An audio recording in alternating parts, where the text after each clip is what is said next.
গল্পকথান্যাস পরিবারে আপনাকে স্বাগত জানাই। আমাদের এই ছোট্ট প্রয়াসের পাশে থাকবেন আশা করি। আমাদের কাজ ভালো লাগলে লাইক, কমেন্ট, শেয়ার করে আরও মানুষের কাছে ছড়িয়ে দেবেন। চ্যানেলটিকে সাবস্ক্রাইব করার বিনীত আবেদন রইল আপনাদের কাছে।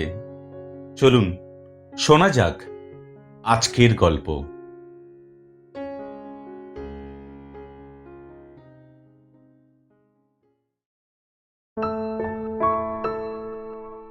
চার ভাই মাকে পালা করে রাখে, এক একজনের বাড়ি 3 মাস করে।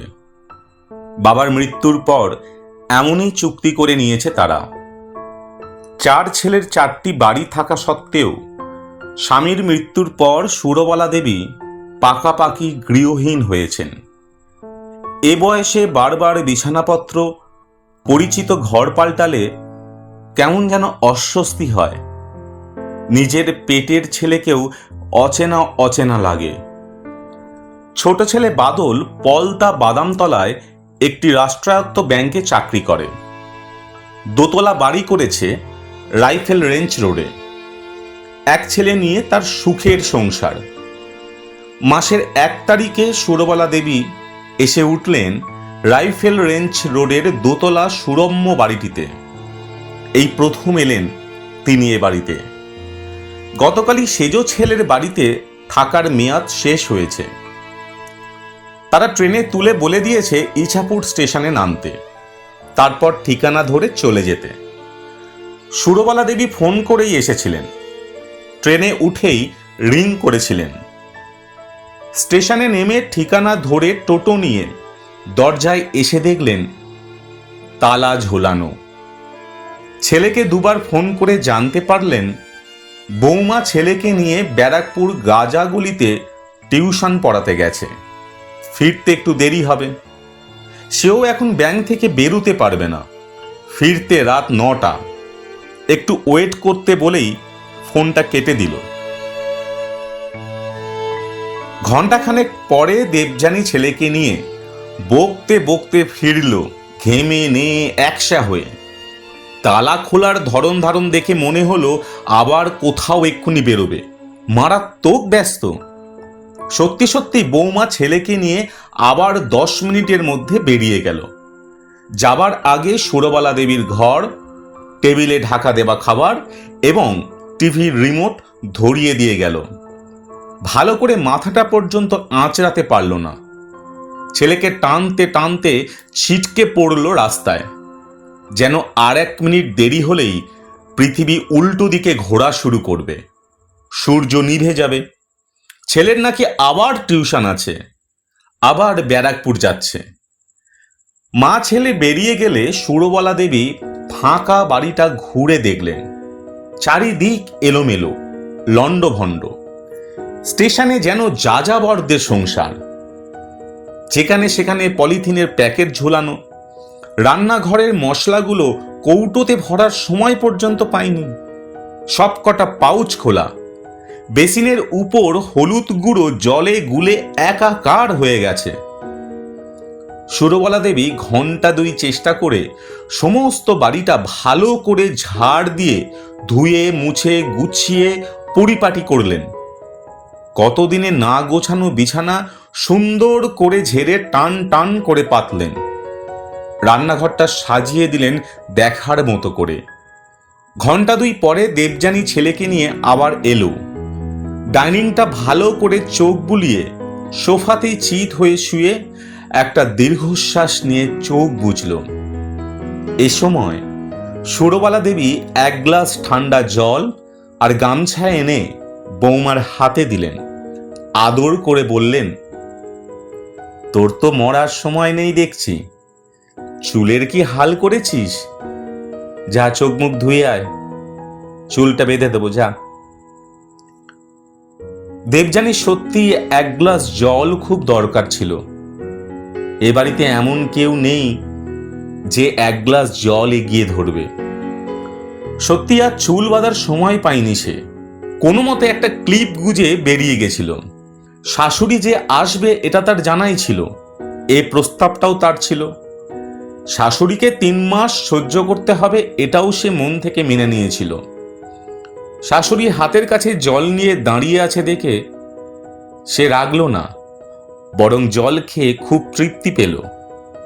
সারাদিনের গুমোট গরমের পর যেন হঠাৎ করেই এক পশলা বৃষ্টি, যেন ধুলো মাখা গাছের পাতাগুলো ধুয়ে দিয়ে গেল। সে উঠে গিয়ে বাথরুম থেকে ফ্রেশ হয়ে আসতেই শাশুড়িকে দেখল চিরুনি হাতে বসে আছে। সে কোনো কথা না বলে শাশুড়ির পাশে গিয়ে বসল। চুল বাঁধা শেষ করার আগেই হঠাৎ শাশুড়ি বলল, কি রে, মাকাল ফলটার সঙ্গে চুলোচুলি করেছিস? ওরে আমরাও করতাম রে, তোর ছেলেও করবে, ওতে মন খারাপের কি আছে? কথা শেষ হবার আগেই দেবযানী ঘুরে একবার শাশুড়িকে দেখল। সে ভাবতেই পারেনি তাকে মন মরা দেখে এতটা নিখুঁত আন্দাজ তিনি করতে পারেন। মনের অস্পষ্ট ধূসর খাতার এলোমেলো লেখাগুলো এত সহজেই তিনি পড়তে পারেন। এ সময় থপ থপ করতে করতে পিঠে বইয়ের ব্যাগ ঝুলিয়ে উপর থেকে দীপ নেমে এলো। সে এবার 9-এ পড়ে। মায়ের কাছে এসে বলল, রণ স্যার একটু দেরি করে আসবেন, হোয়াটসঅ্যাপে লিখেছেন, কি করব? তারপর ঠাকুমার দিকে তাকিয়ে বলল, শুনলাম তুমি 3 মাস থাকবে, খুব ভালো হবে, গল্প করা যাবে।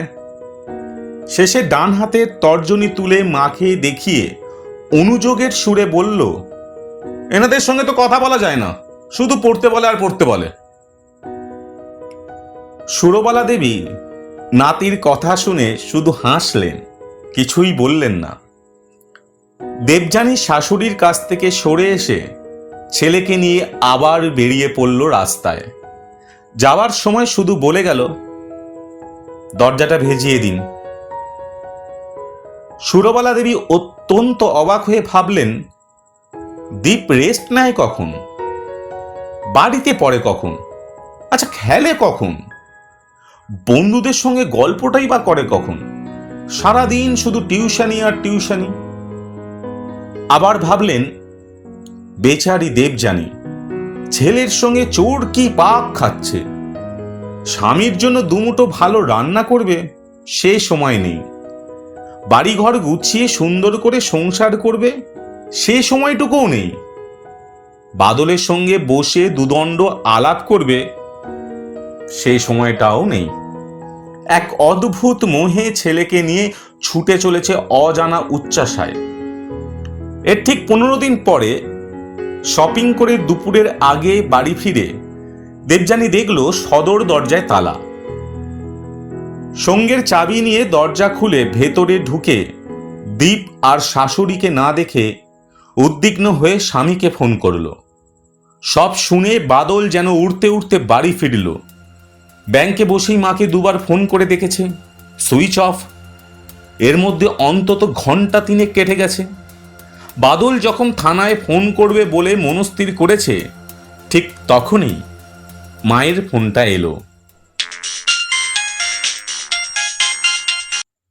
ফোনের ওপার থেকে নিরুদ্বিগ্ন কণ্ঠে সুরবালা দেবী বললেন, চিন্তা করিস না, দীপ আমার সঙ্গেই আছে। আমরা ব্যারাকপুরে রিভারসাইড রোড দিয়ে হাঁটছি, রনু স্যারের কাছে পড়িয়ে ফিরব। বৌমাকে বলে দে। ঠিক আছে, তোকে বলতে হবে না, দেবযানীকে ফোনটা দে। দেবযানী ফোন হাতে হ্যালো বলার সঙ্গে সঙ্গে ওপার থেকে ভেসে এলো শাশুড়ির হাসি মেশানো কণ্ঠস্বর, তোর ওপর আমার কিন্তু অনেক রাগ আছে দেবযানী।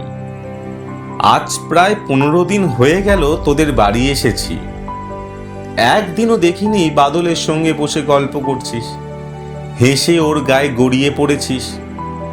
ব্যাপারটা কি বলতো, ডিভোর্স করবি নাকি? শাশুড়ির এহেন কথা শুনে দেবযানী খুব একটা চমকালো না, কিন্তু অবাক হলো।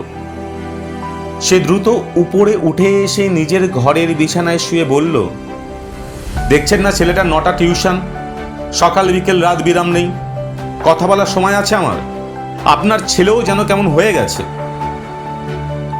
ওরে 40-এর পর ছেলেরা একটু তেঁড়া বেঁকা হয়ে যায়। আচ্ছা, তুই তো ওর থেকে 13 বছরের ছোট, তোর মধ্যে তো একটু রোমান্স থাকবে নাকি? শোন, 3 মাস আমি আছি, রণর দায়িত্ব আমার। আমি ওকে পড়তে নিয়ে যাব, অন্তত 3টে মাস ভালো করে সংসারটা কর বাপু। রাখছি, চিন্তা করিস না, সময় মতো ফিরব। বলেই সুরবালা দেবী ফোনটা কেটে দিলেন। দেবযানী অনেকক্ষণ চুপ করে শুয়ে রইল নরম বিছানায়। কেন জানি না তার চোখের পাতা দুটো ভিজে এলো একা একা। শাশুড়ি আসবে জেনে সে কদিন বেশ আতঙ্কেই ছিল। ছেলের পড়াশোনা না লাটে উঠে যায়, ওনাকে নিয়ে সংসারে না অশান্তির আগুন জ্বলে ওঠে। সে উঠে গিয়ে বেসিনে ভালো করে চোখ মুখ ধুয়ে নিজেকে আয়নায় একবার দেখল, তারপর ফোন হাতে ধীরে ধীরে নিচে নেমে এলো। কাদলের পাশে বসে তাকে একটা ছোট্ট ধাক্কা দিয়ে হেসে বলল, আমি ধাক্কা দিইনি, তোমার মায়ের নির্দেশ।